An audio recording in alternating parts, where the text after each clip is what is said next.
비판사학대에 오신 여러분 환영합니다. 지금부터 2016년 비판사학대의 기획 섹션 정치, 경제 파트에 대한 발표를 시작하도록 하겠습니다. 오늘 이 주제는 모두 아마 관심이 있어서 분명히 오셨을 거라고 생각합니다.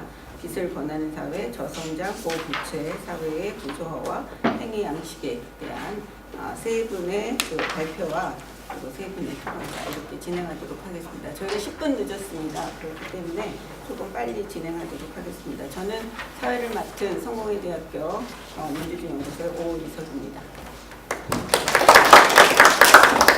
저희 첫 번째 발표는 서울과학기술대의 박찬종, 제가 일단 저희 사회 발표와 토론 선생님들을 먼저 소개를 드리도록 하겠습니다. 이 세션이 특별히 저희가 촬영을 통해서 동영상을 올리려고 생각을 하고 있습니다. 그래서 일단 한 분씩 소개를 한 다음에 그리고 발표를 듣도록 하겠습니다. 오늘 발표에는 서울과학기술대 박찬종 선생님 참석해 주셨습니다. 경기연구원의 김도균 선생님 모셨습니다. 동국대 다르마 칼리지의 이광근 선생님 모셨습니다. 토론에는 박찬종 선생님 토론을 성공회대학교 사회과학부 유철규 선생님 해주시겠습니다. 김도균 선생님 발표에 대한 토론을 광주과학기술원 기초교육학부의 장진호 선생님 해주시겠습니다. 멀리 오신 거죠, 선생님? 감사합니다. 네, 이광근 선생님 토론을 연세대 인문학연구원의 정승화 선생님 해주시겠습니다. 네, 감사합니다. 그러면 첫 번째 발표부터 듣도록 하겠습니다.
저의 문제의식은 이렇게 요약을 해볼 수가 있을 것 같은데요. 먼저 최근에 들어서 미국도 서구학계도 그렇고 또 국내에서도 금융화에 대한 다양한 연구들이 나오고 있습니다. 그런데 이제까지의 국내 연구들을 볼 때 물론 많은 성과가 있었습니다. 저는 이제 이런 좀 아쉬움이 있지 않은가라는 생각이 들었습니다. 국내 금융화, 즉 한국 경제의 금융화 관련해서 보았을 때 대부분의 경우에는 이제 미국의 금융화를 하나의 모델로 해서 그런 지표를 이제 한국 경제에 적용을 해서 금융화가 어떻게 진행되었는가를 주목하고 있는데, 제가 궁금했던 거는 이제 한국의 금융화가 중심부인 미국의 금융화가 동형적인 방식으로 진행되는가 라는 질문을 가졌습니다. 그러니까 세계 경제에서의 여러 가지 위계적 구조와 중심부와 주변부, 반주변부의 차이를 고려할 때 금융화도 좀 다른 양상으로 나타나지 않겠는가라는 것이었습니다. 두 번째는요, 금융화가 과연 일국적인 현상인가라는 질문이었습니다. 무슨 이야기냐면 사실 중심부의 금융화가 어떤 세계적 과정을 이미 전제로 하고 있지 않느냐라는 것이죠. 그래서 저는 이 두 가지 문제의식에서 출발해서 여기서부터 출발하고자 했습니다. 첫 번째는 금융화는 어떤 세계적 과정을 전제로 하는 어떤 세계적 현상이다라는 것. 그리고 그 가운데에서 미국의 금융화와 한국의 금융화의 차이점을 발견할 수 있지 않을까라는 것이었고요.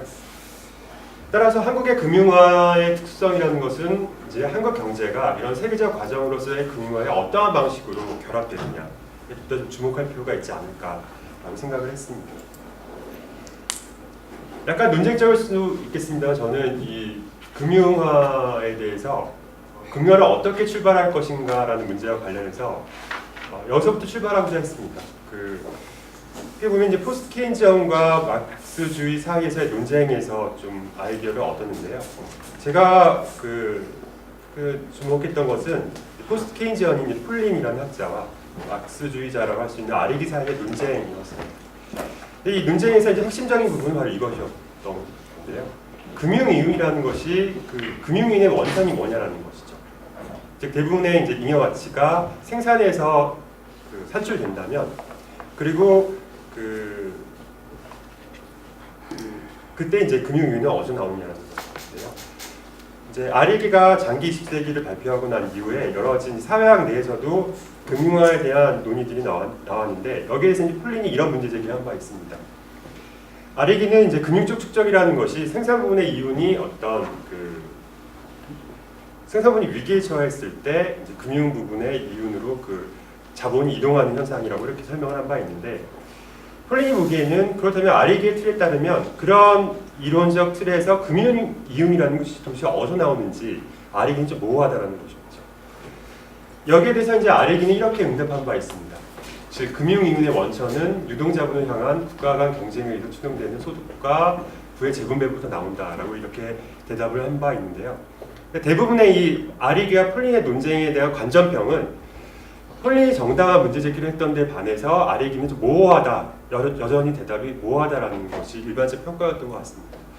근데 저는 여기에 대한 아리기의 좀 모호한 응답에서 좀 출발할 필요가 있다는 생각이 듭니다. 즉 제가 보기에 아리기는 금융 이윤이라는 것이 어떤 세계적인 부의 재분배 이전에서 온다라는 어떤 그런 대답의 함의를 가지고 있기 때문이라는 것이죠.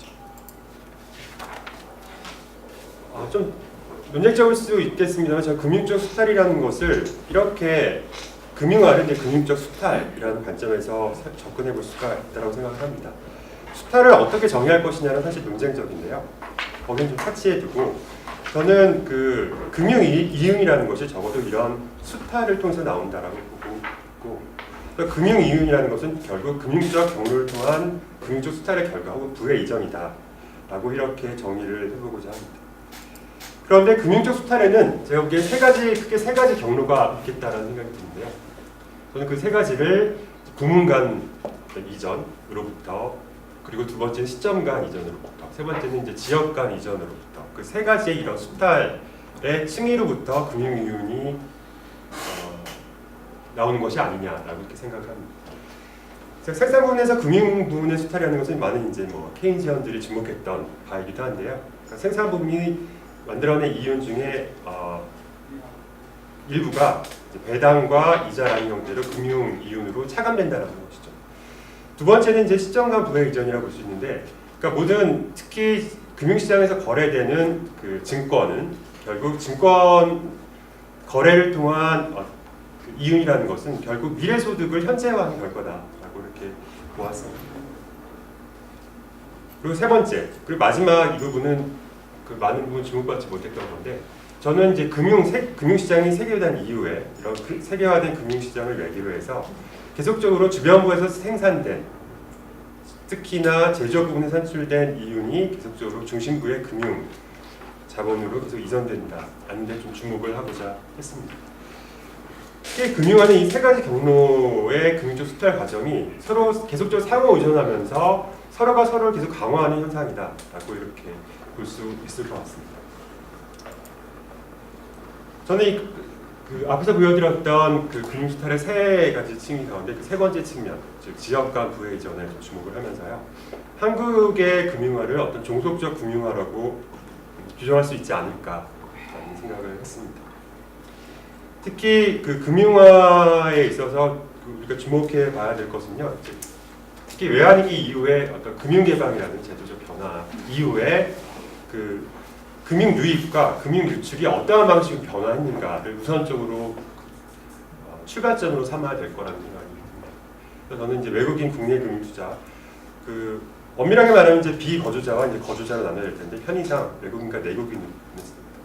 외국인의 국내 금융 투자와 내국인의 해외 금융 투자 사이에 어떠한 이제 비대칭성이 있는가 좀 주목할 필요가 있을 텐데요. 지금 보시는 그래프는 이 실선이 내국인의 이제 해외 투자를 의미하고요. 그리고 점선이 외국인의 국내 투자를 의미합니다. 특히 외환위기 이후에 이제 금융 자유 이후에 많은 경우에는 외국인들의 국내 금융 투자가 주목받아 왔는데 실은 오히려 내국인들의 해외 금융 투자가 훨씬 더 빠른 속도로 증가했다는 것이죠. 특히 2000년대 초 이후에는 오히려 내국인들의 해외 금융 투자가 내국인들의 해외 투자가 외국인들의 국내 투자를 이제 압도하기 시작합니다. 그런데 여기서 보다 주목해야 할 부분은요, 그 두 투자 사이에서의 어떤 내적 구성이라고 말할 수가 있습니다. 왼쪽 그림은 그 외국인의 국내 투자의 형태별 구성이라고 볼 수가 있는데요. 여기서 우리가 이제 쉽게 예측할 수 있는 것처럼 외환위기를 기점으로 해서 그 투자의 지배적인 투자 형태가 이제 변화했습니다. 즉 외환위기 이전까지만 하더라도 주로 여기서는 이제 기타 투자라고 나타나 있는 점선 부분인데요. 이 기타 투자의 다수를 차지하는 것이 결국 그 대출이라고 할 수가 있습니다. 그런데 외환위기 이후부터는 이른바 증권 투자가 훨씬 더 빠른 속도로 압도하게 되었던 것이죠. 오른쪽 그림은 이제 내국인들의 해외 투자의 어떤 형태별 구성인데요. 여기서 특히 내국인들의 해외 투자를 가장 주도하고 압도하고 있는 부분에 주목할 필요가 있습니다. 그것은 바로 이 빨간색으로 다시 표시한 이 부분이라고 말할 수 있을 텐데요. 이것은 바로 외환 보유고라고 흔히 이야기하는 바로 그 부분입니다. 그런데 우리가 내국인과 외국인 해외 투자를 비교해 봤을 때 어떤 비대칭성이 존재한다고 본다면 그 비대칭성의 핵심은 여기에 있다고 볼 수 있을 텐데요. 외국인들의 국내 투자 같은 경우는 그것을 주도하는 것이 주로 민간 자본들이라는 것이죠. 반면에 외환 보유고는 주로 한국의 어떤 공공기관, 즉 공적 부분에 의해서 주도되는 그 투자 형태라고 말을 할 수가 있습니다. 즉 한국에서의 해외 투자는 주로 이 공적 부문, 즉 국가, 정부나 한국은행과 같은 국내에서 주도되고 있다라고 이렇게 일단 짚고 넘어갈 필요가 있는 것 같습니다. 그런데 이러한 그 중심부와 주변부 사이에 이러한 그 금융 투자의 형태라는 것이 사실 많이 주목받아 왔습니다. 근데 이러한 새로운 특히 2000년대 이후에 분명하게 드러나는 이러한 변화는 굉장히 어떻게 보면 전통적인 관점에서 본다면 이례적이라고 말할 수가 있을 텐데요. 왜냐하면 보통 국제적 자본의 흐름은 선진국에서 이제 보다 덜 발전된 국가로 흘러간다라는 것이 전통적인 관점이었다면 이제 2000년대 이후 이제 본격화된 금융화 시기부터는 오히려 발전도상국에서 선진국으로 그 금융자본의 이동이 이렇게 역전되고 있다라는 점. 그리고 그것을 주도하고 있는 것은 주로 외환보유고라는 점입니다. 한국 같은 경우는 이제 그 수출 흑자국이기 때문에 어느 정도 설명되지만 오히려 다른 국가들 같은 경우에는 경상수지 적자국임에도 불구하고 이런 그 외환보유고의 계속적인 축적 현상이 계속 관찰된다는 것이죠. 그리고 다른 한편 그 선진국의 경우에는 이자율이 이 발전도상국보다 낮기 마련이죠. 그런데 이런 국제적 자본 이동의 흐름이라는 것은 오히려 이런 고이자 지역에서 저이자 지역으로 흘러간다는 점에서 뭔가 또 특수하다라고 볼 수가 있다는 겁니다. 그래서 특히 이러한 현상을 어떤 대표적으로 라파비차스나 뭐 이런 사람들이 이것을 종속적 금융화의 하나의 중요한 현상이다라고 이렇게 주목을 하고 있다라는 것이죠. 따라서 금융화 시기에 이제 중심부의 금융자본은 이러한 위계적 구조에 굉장히 깊이 착근되었다라고 볼 수 있을 것 같습니다. 바로 이러한 위계적 구조를 활용하는 동시에 이것을 계속적으로 재생산하고 있다라고 볼 수 있을 거고요. 이것을 바로 저는 그런 의미에서 종속적 금융화라고 이름을 줬습니다. 따라서 한국에서 외환위기 이후에 어떤 종속적 금융화가 어떤 형태로 나타나고 있는가를 볼 필요가 있는데요. 이것은 국내로 들어온 해외로부터 들어온 국내의 총 금융 자본 중에서 바로 이 외환보유고가 차지하는 비중입니다. 물론 2000년대 중반 이후에 특히 글로벌 금융위기에 좀 하락을 했지만 여전히 전체 유입액 중에 약 30%가량을 차지하고 있고, 그래서 외환보유고가 바로 이런 국내로 들어온 외국인 금융 투자를 다시 선진 중심부 국가로 환류하는 데 주도적 역할을 여전히 하고 있다고 볼 수가 있습니다. 그런데 항상 금융 투자라는 것은 금융 소득을 발생시킨다라는 것이죠. 그래서 왼쪽 그림은 이제 투자 소득 수지의 결과 추인데요. 투자 소득이라는 것은 이제 국내에서 금융 투자를 통해서 발생한 소득 중에서 공급으로 송금한 그 금액만을 지칭합니다. 여기서 보시는 것처럼 투자 소득 수지라는 것은 항상 적자였던 것이죠. 물론 2010년대 이후 적자 폭이 빠르게 이제 감소하고 있습니다만 여전히 적자에 머물고 있습니다. 오히려 제가 더 주목할 필요가 있는 것은 두 번째, 즉 국내로 들어온 금융 투자와 해외로 나간 금융 투자의 이후의 자산 가치 변동이 어떻게 되느냐라는 점일 텐데요. 즉 환율과 이것은 가격 변동에 의해서 주가 상승과 같은 가격 변동에 의해서 영향을 받을 겁니다. 여기가 오른쪽 그림에서 보시면 실선이 이제 외국인들의 국내 투자 자산, 금융 투자 자산의 가치 변동이고요. 그 점선이 바로 국내의 내국인의 이제 해외 투자인데 여기서 보면 그 차이가 아주 분명하게 나타납니다. 이런 형태로 자산 가치 크기에서도 이것이 이제 큰 차이가 나는 것이죠. 실은 이것은 넘어가도록 하겠습니다. 따라서 저는 이런 식으로 요약을 해볼 수 있을 것 같은데요. 즉 한국 경제의 종속적 금융화에서, 즉 종속 금융화라는 것이 세계적 과정이라고 본다면 한국 경제가 이런 세계적 과정에 어떠한 방식으로 편입되어 있느냐라고 한다면, 일단 국내 한국 경제는 이제 주로 중심부의 미국 경제의 금융화를 위해서 계속적인 유동성을 공급해주는 역할을 해준다는 점을 일단 지적해 줄 수 있을 거고요. 두 번째는 이제 다른 한편 외국인의 어떤 금융 투자에 대한 이제 고수익을 보장하는 하나의 신흥시장으로서 작동하고 있다라는 이중의 의미를 지니고 있다는 겁니다. 그래서 이것은 결국 전형적인 종속적 금융화의 한 형태가 아닌가라고 생각합니다. 이것은 그림으로 표현해 본 건데요. 마지막으로 그렇다면 이런 종속적 금융화의 어떤 국내적 효과라고 할까요? 이 부분을 지적을 해야 될 것 같습니다. 종속적 금융화라는 것은 한국의 경제, 국내 경제에도 중대한 충격을 끼쳤다고 볼 수가 있는데, 여기서 우리가 일단 주목해 봐야 될 것은 앞서서 보여드렸던 외국인의 국내 투자에 있어서의 형태별 추이입니다. 여기서 우리는 바로 두 번째, 그 붉은색 선으로 표시된 기타 투자에 주목할 필요가 있는데요. 앞서서 말씀드렸던 것처럼 기타 투자의 다수를 차지하고 있는 것은 바로 대출이라고 볼 수 있을 텐데, 이것이 2000년대 중반에 큰 폭으로 상승을 하죠. 즉 주로 은행 간 차익, 국제적 차익으로 이렇게 요약해 볼 수가 있을 텐데, 그런데 이때 이런 외국 자본 기타 투자를 적극적으로 이제 수용했던, 혹은 적극적으로 해외로부터의 차입을 주도했던 그 주체가 누구였냐면 주로 국내의 은행 기관이죠.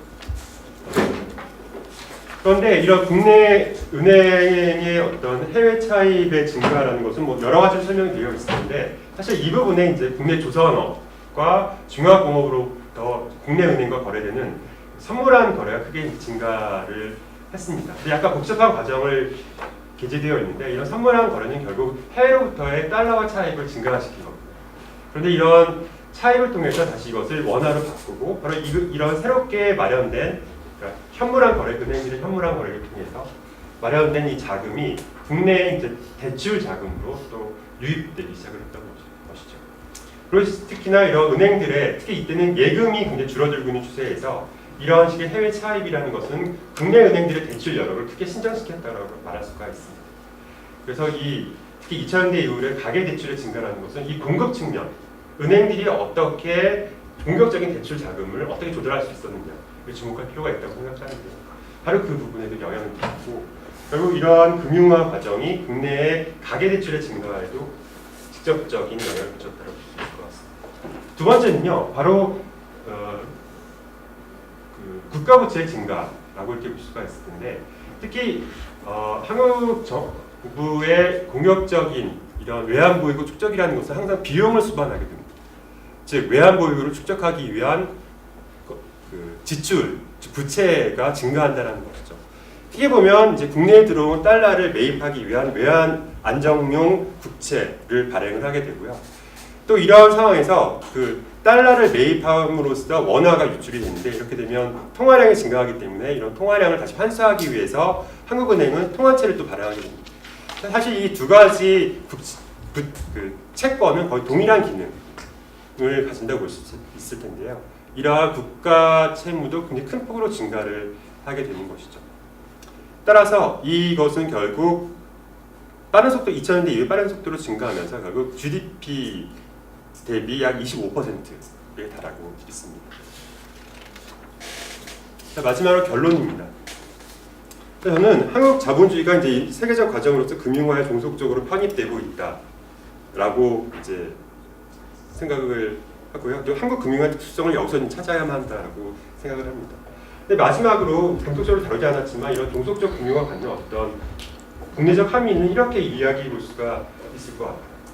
사실 그 정부 주도하에 외환 보유고를 그렇게 축적하는 것은 여러 가지 이유가 있겠습니다만 하나는 이제 그 금융위기에 대한 예방적 차원이라는 것이 있고 두 번째는 결국 수출 가격을 지지하기 위한 환율 관리에 부족해하는 것이 있다라는 것이죠.